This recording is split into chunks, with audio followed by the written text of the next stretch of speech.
राम को भी कहा गया काल आए और कहे कि सरकार आपका आप टाइम मतलब आपका नाटक खत्म हो गया। नरलीला कहानियों में हमको नहीं जाना है। साहब कहे कि थोड़ी सी हंसी खुशी अगर चाहते हो यार, थोड़ी सी हंसी खुशी चाहते हो यार, तो करो क्या, शिव से जुड़ जाओ। पावरफुल है वो, शिव से जुड़ जाओ।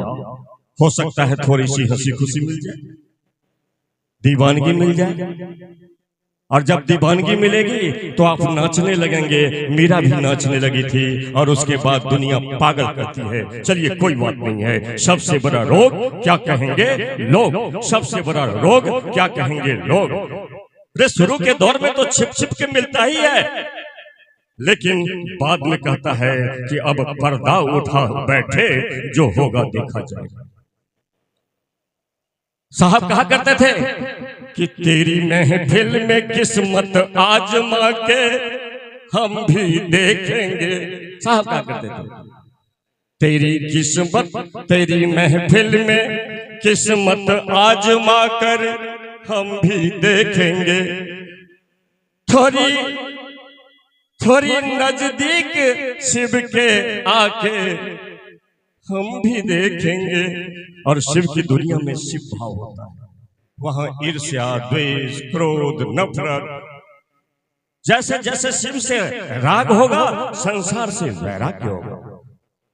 अभी शिव से वैराग्य है और राग है धरती से, पॉकेट के पैसा से, अपने कॉलर मतलब मान सम्मान से, और अपने शोहरत मतलब लोकेशना से।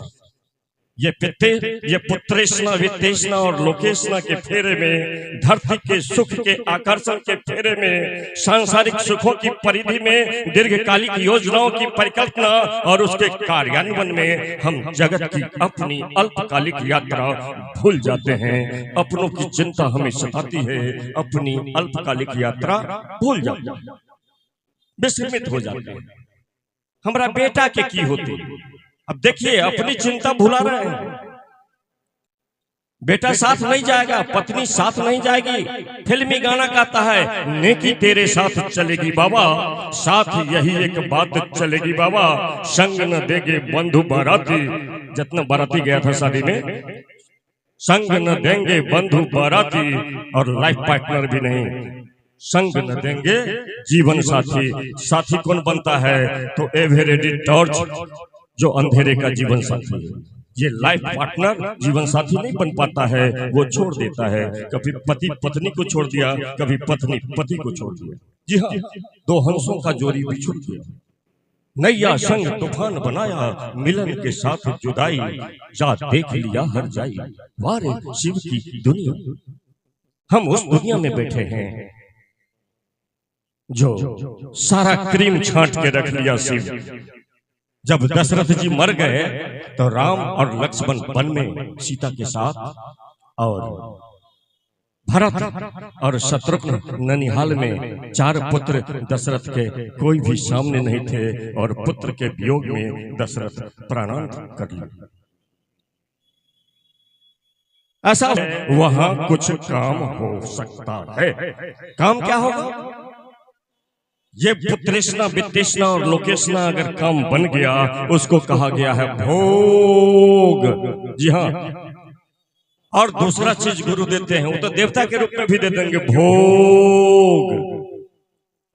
लेकिन हमको आपको चाहिए मोक्ष।